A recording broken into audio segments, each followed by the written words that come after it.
Judgment, criticism, condemnation. For many people, those words describe what they have experienced in their lives. Perhaps someone had a really harsh critic as a family member, and nothing you could ever do was good enough, no matter how hard you tried. Something was always wrong with you. Others have faced those words in a religious context. For some people, their own religious communities have been places of condemnation toward them, places that heaped up shame on them, who made people who were quick to judge and blind to their own stuff strike out against them.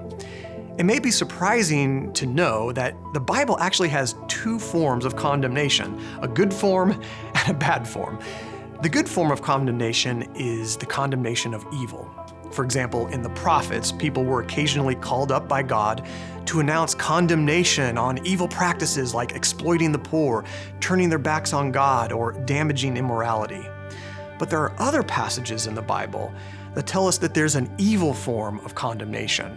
And one person who felt especially called to wade into some of these debates was the Apostle Paul.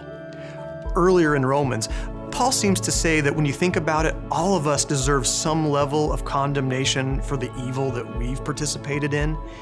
But when we get to chapter 8 of Romans, Paul writes this breathtaking statement. Therefore, there is now no condemnation for those who are in Christ Jesus. This sentence opens up what, in my opinion, is one of the most important chapters of the Bible. But now wait a minute. If there's now no condemnation in Christ, shouldn't we just live however we want and not care about anything? Well, no. Romans invites us to be transformed in Christ. We can't just presume upon God's grace in order to bend our lives back to the sins and selfishness that we once had. Instead, grace leads to deeper change within us.